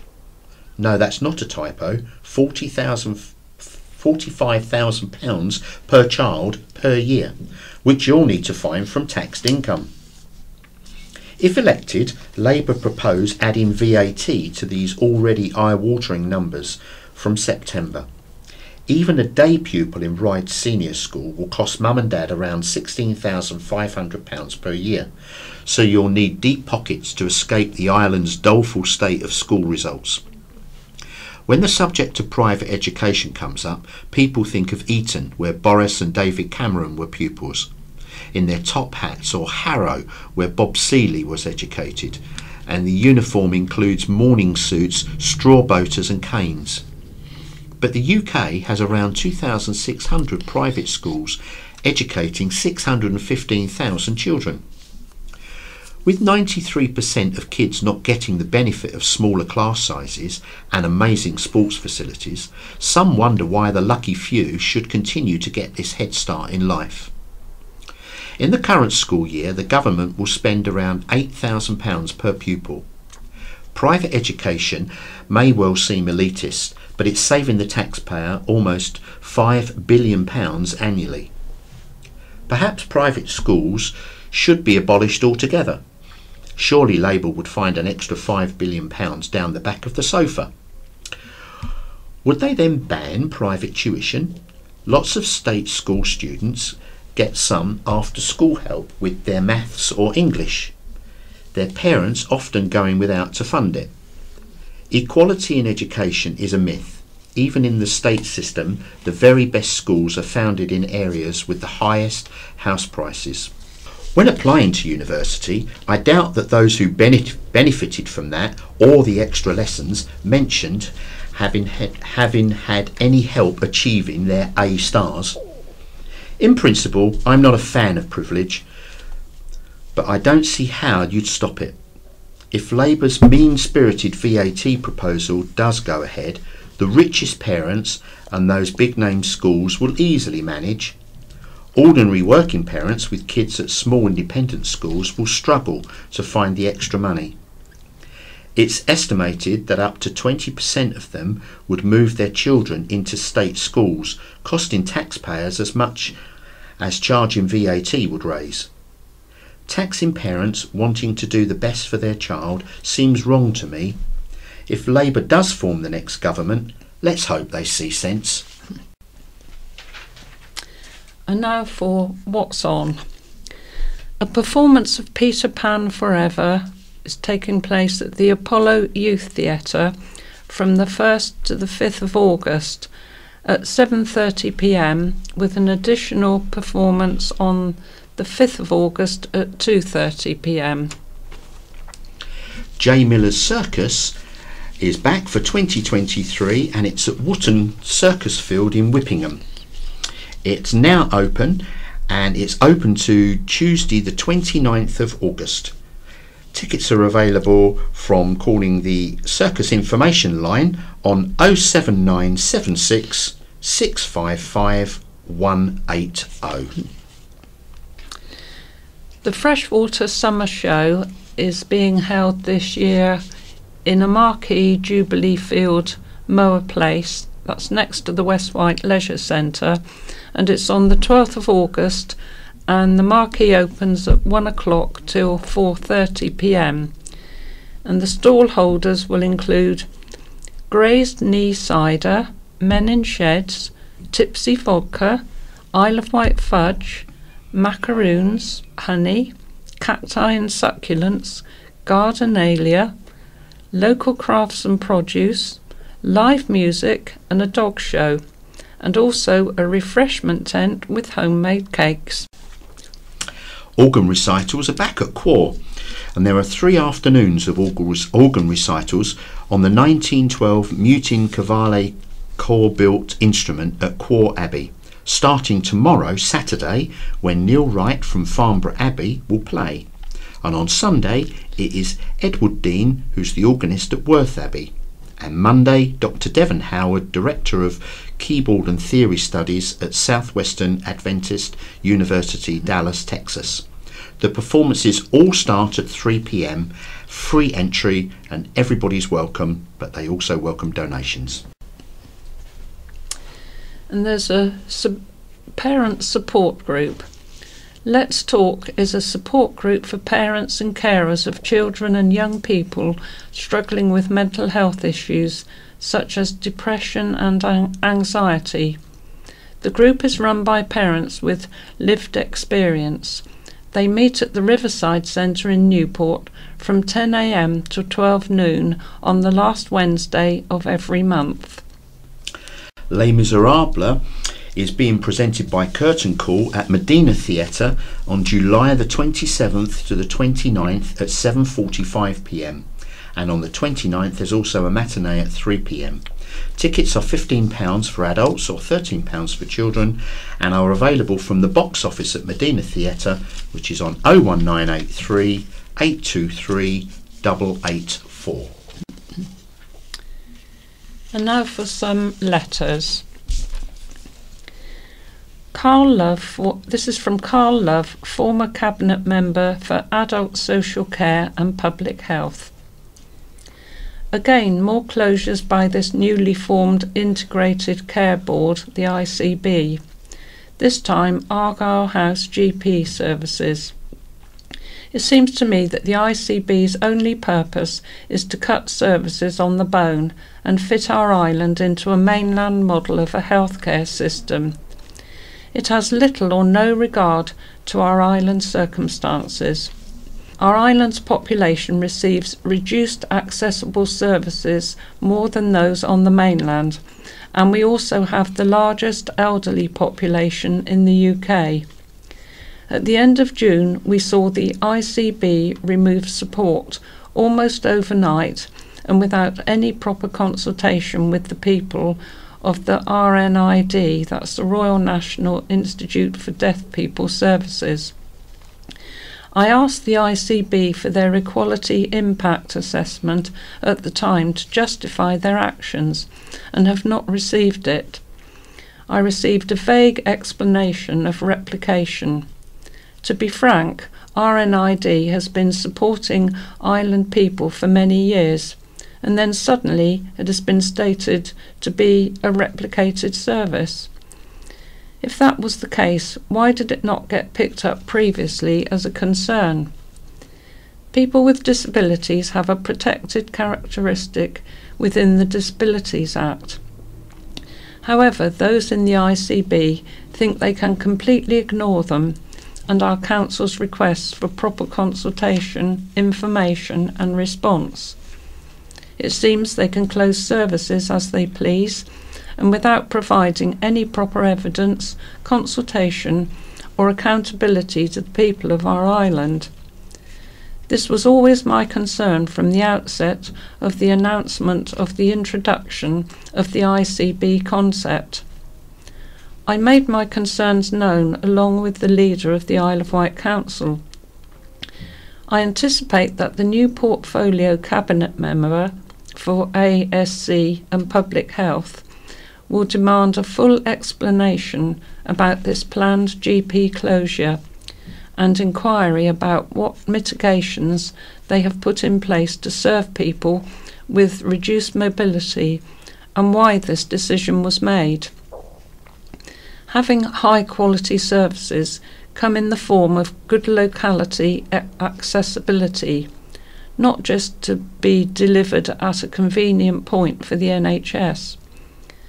I have no doubt a crisis management of funding is occurring, and the NHS seems transfixed on balancing its budget, rather than delivering those high-quality services it claims exists, despite the ever-growing waiting list and people having to travel longer distances and off the island to access services provision.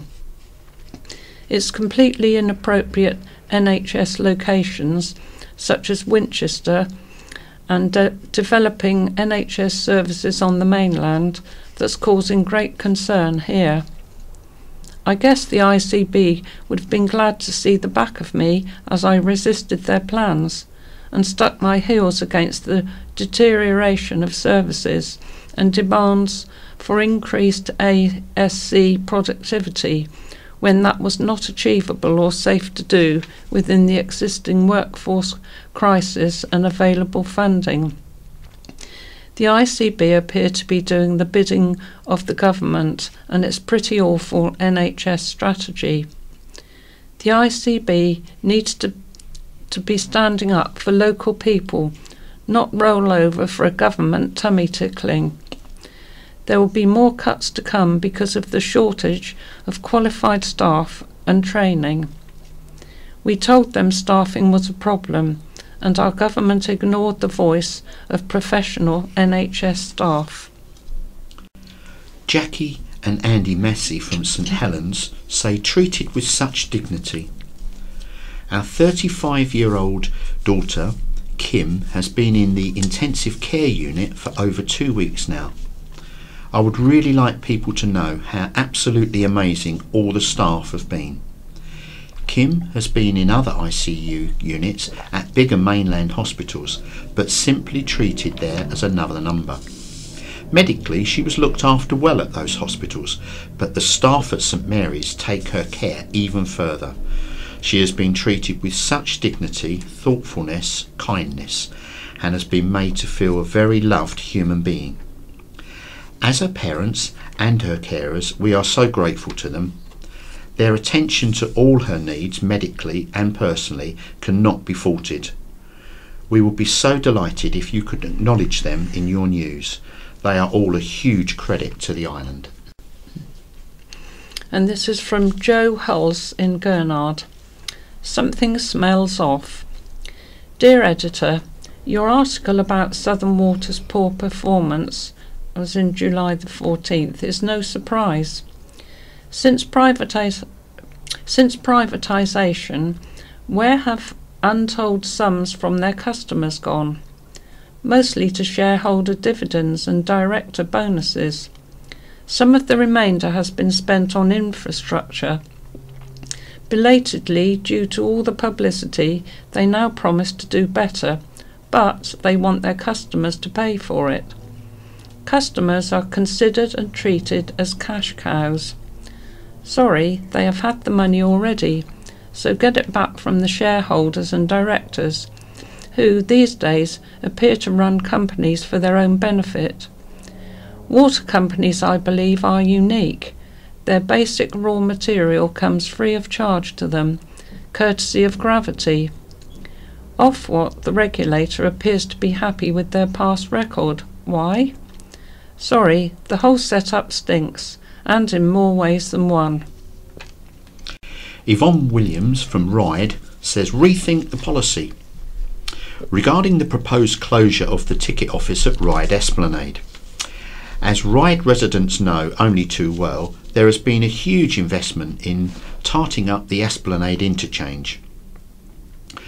As we survey the new routes off the pier carefully designed to create a new bottleneck at the pedestrian lights, the sudden uprising of concrete plant pots for more palm trees which reduce visibility, and a new arrangement of bus stops, we must be wondering what all this has been for.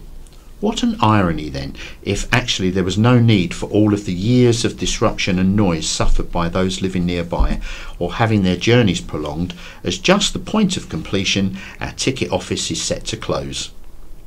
The government cost cutting will lead to discrimination against the most vulnerable groups of travellers, those too poor to afford a bank account from which to purchase a ticket online, and those with visual impairment who cannot purchase a ticket from a ticket machine.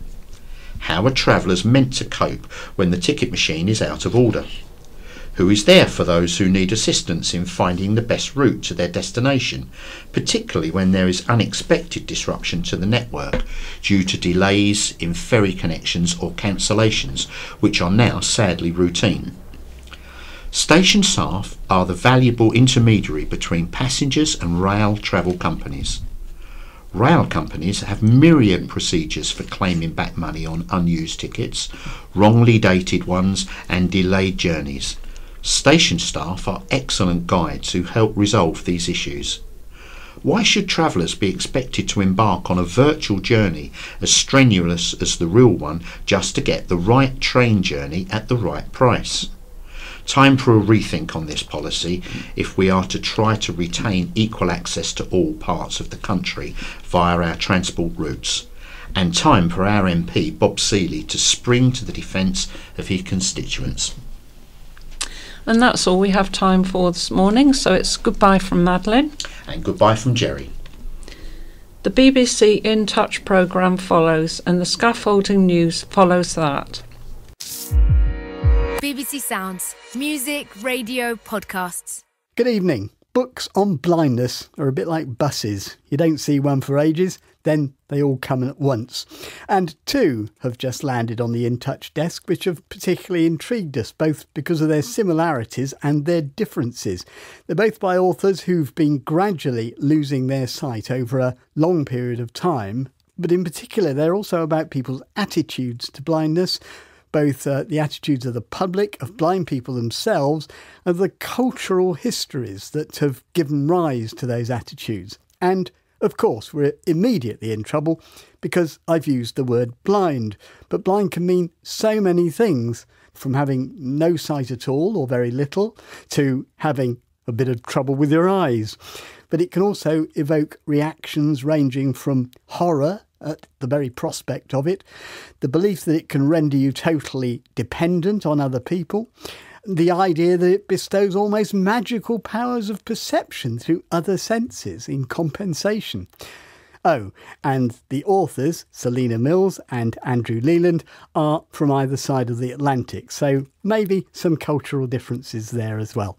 They're both joining us. So first of all, given that blindness can mean so many things, let's establish your own personal situation. Selina, as far as sight is concerned, what's your situation both historically and now?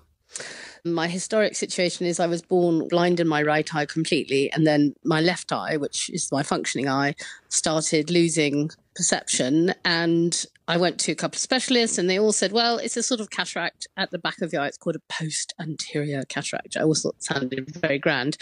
So I'm sort of living in a middle bit, which is I'm definitely legally blind, but I can see some things. Do you have a sense of, to put it bluntly, how much more sight you are likely to lose? It's interesting. Over years, you realise it's the incremental grain of sand. So I wouldn't notice if it changed tomorrow like a tiny bit, but then in about 3 years' time, I'll go, oh, yeah, I used to be able to see that.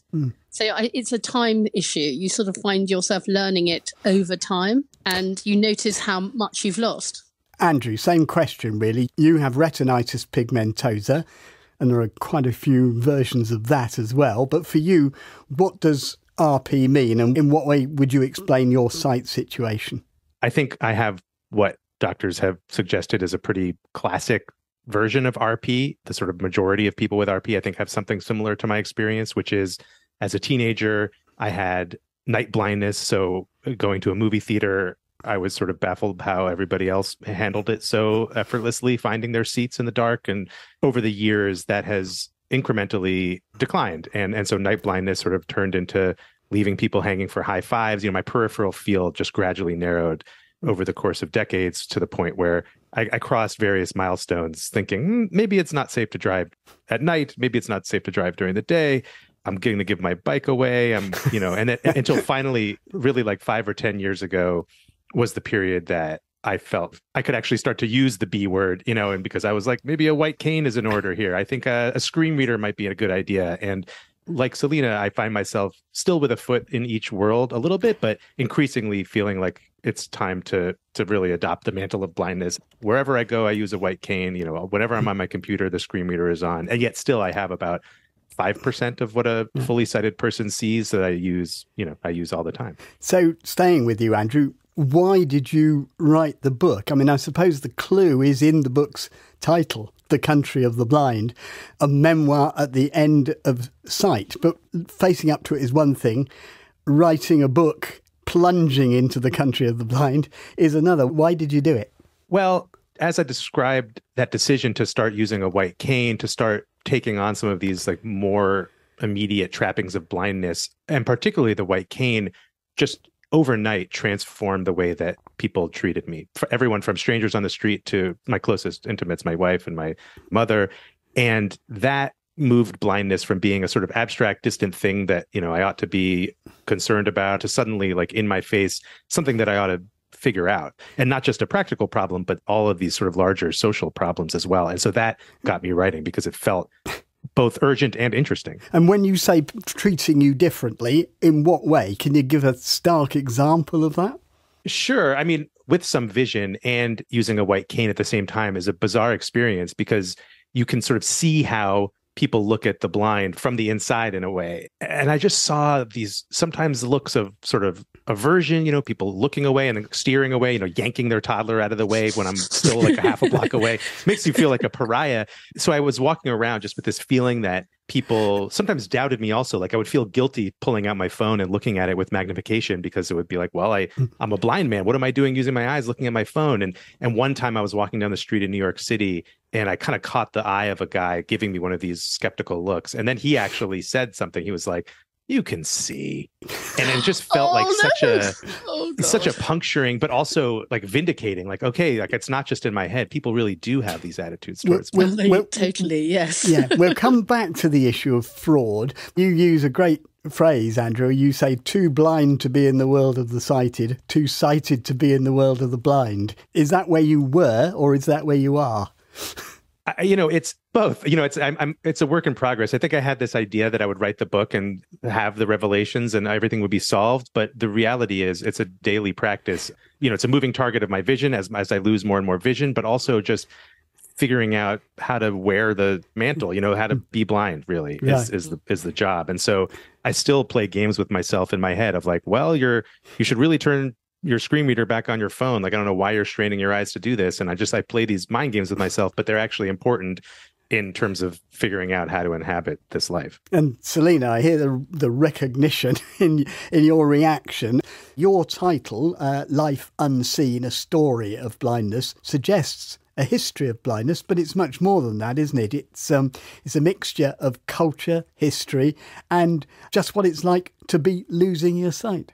I mean, literally, when I hear Andrew, I'm just like, oh, yes, oh, God, I don't have to write my book. He can just do it. I don't want to. But it's so true. I call it the Moses effect. I pull my cane out and literally it's like the splitting of the seas in Marks and Spencer's. Everyone's like, oh, my God, she's going to hit me with her cane. You see, some of us who can't see think that's brilliant.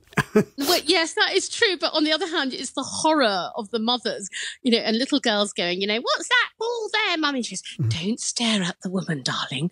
And you get that a lot. So I think what I was trying to do was I was trying to explain why we get these reactions. And I wanted to think about why we did that, how we had learnt this behaviour. And so that's why I mixed it with history. So I was trying to explain the past filtering into my shopping in M&S. I want to stay with that idea because, you're both aware of the very many positive things about being blind. But is it really so surprising that people react to blindness the way that you've just described? I mean, it's all very well to talk about it as just an attribute, like a personality characteristic or a hair colour. But to anyone facing the loss of sight, that's not how it looks at all, not at the beginning anyway. I think that's a really good question, because I'm not trying to say this is like this wonderful, joyous, let's all go blind. But what I am saying is how we have, as a culture and a society in the West at least, it has become stigmatized, it has become objectified. And therefore, I think these books are really important, because what they're saying is, look, we can look at it in many ways. It's not just this sort of melodrama. And of course, it's frightening. And of course, who am I to speak on behalf of anyone? I can only describe my personal journey. So what I am trying to argue, and I think Andrew is too, is how do we get there? How do we get to that point of treating people weirdly and strangely? And you give some pretty horrific examples of that in Greek mythology, in medieval times, in biblical examples. It's been a theme right down the ages, hasn't it? And yes, so medieval farce, take a blind man, put him in the middle of your church square and give him a stick and tell him to find a pig. That's really funny, apparently. But then you get like a daytime talk show. Like there's in America, there's a show called Ellen. I think it's now stopped. And she made people put on eye masks, which had eyes on the masks, and they all had to crawl around on the floor to find the prize, which was a car or a holiday. And the audience thought that was hilarious. And I was thinking, okay, where does that sort of pantomime relationship to blindness come from? Oh, look, medieval France. I said we might have some cultural differences. Do you recognise that, Andrew, as an American daytime television trope? Oh, yeah. The disability simulation thing is pretty common. One of the largest charity that raises money for eye research, to prevent blindness, is the Foundation Fighting Blindness. And they were trying to piggyback on the ALS Ice Bucket Challenge, and they created a campaign called the How I See It Challenge, where they printed up sleep masks, sleep shades, and you were supposed to put them on and record a video of yourself trying to do something without vision. And of course, if you have no blindness training and you throw on a sleep mask, it's scary and you're knocking things over. And some people were trying to take care of their kids or use the kitchen, things that you really need training to do as a blind person. And it just exacerbates the fear of blindness. And I think it's a problem to try to reduce blindness to a feeling of a sighted person terrified in 2 minutes versus what most blind people experience as a years-long process of adjustment. But on the other hand, when you're thinking of people who face the loss of sight, they don't see those reassuring things like it's just an attribute. What they see is, I won't be able to drive, I might not be able to see my family's faces, I won't be able to read. And the figures still suggest, on both sides of the Atlantic, that the likelihood is that I won't be able to work. So It's not really surprising, is it, that people take it pretty damn seriously?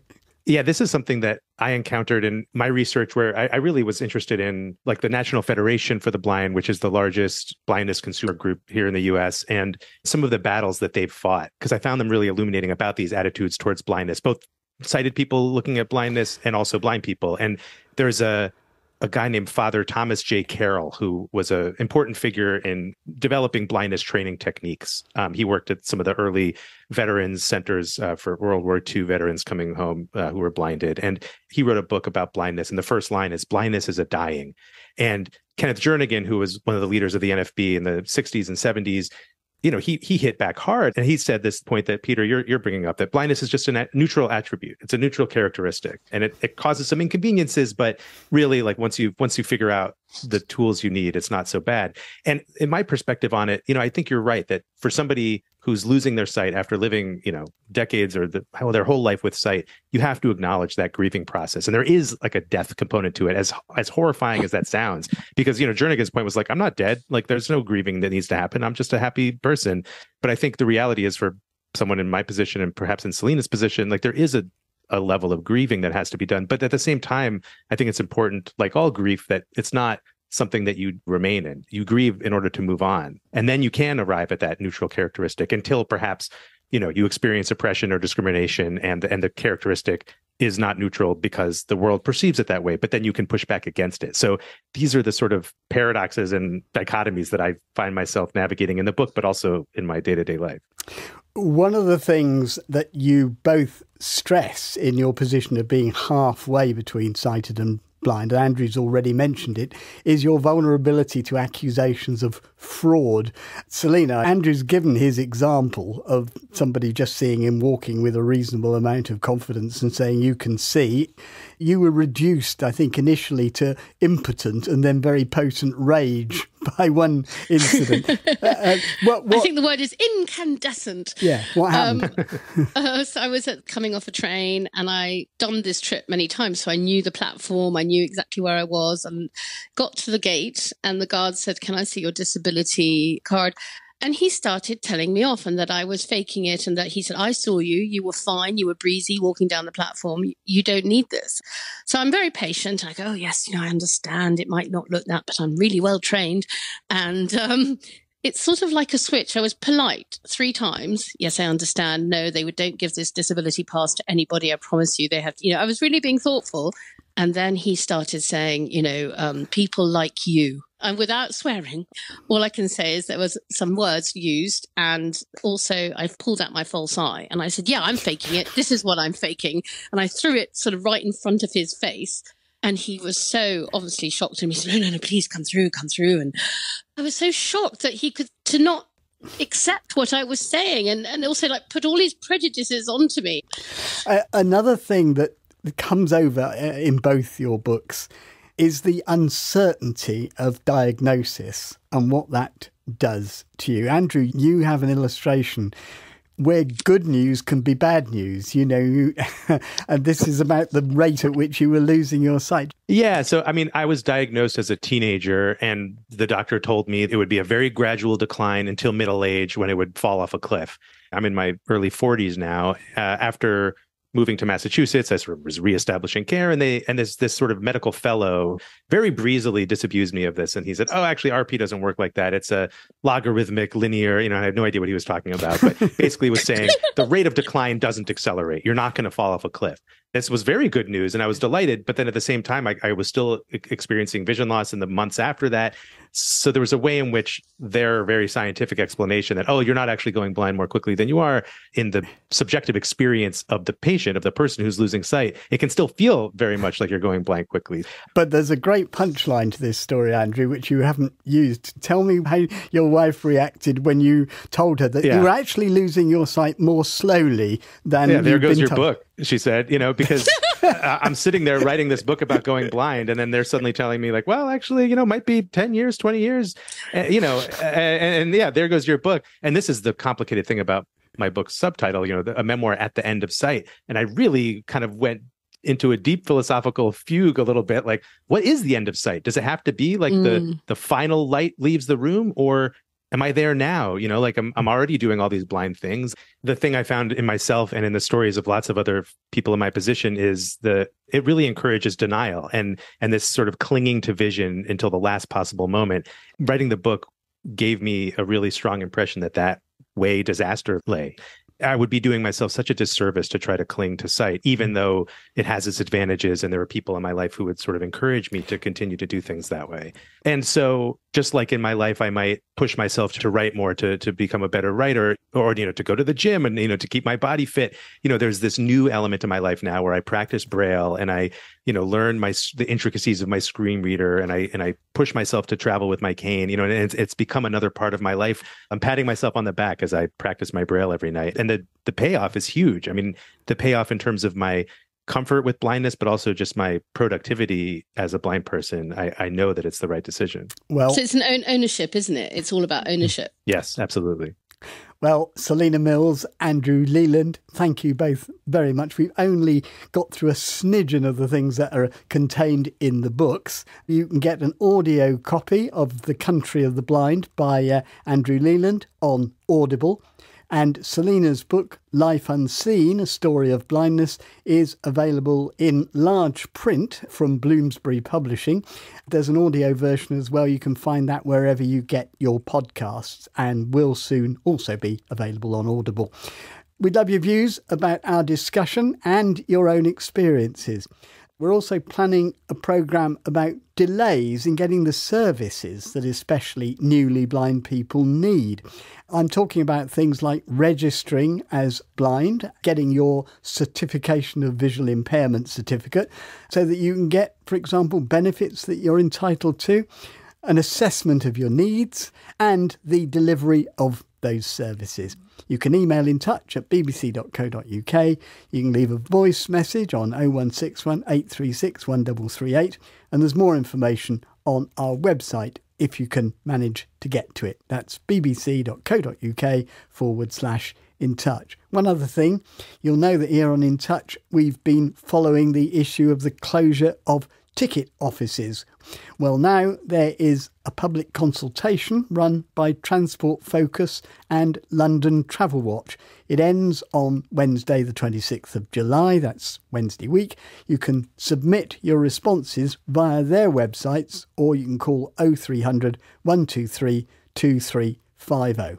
More information on that is also on our website. From me, Peter White, our guests Selina Mills and Andrew Leland, producer Beth Hemmings and studio manager Simon Highfield. Goodbye.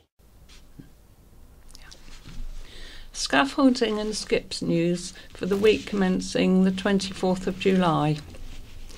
In the Newport area, at 4 Carisbrooke Road, Guildhall Clock Tower, High Street and Quay Street, 62 Castlehold Lane, 27 Pyle Street, 14 New Street, Oggie's Fish and Chip Shop, 2 to 3 St Thomas's Square.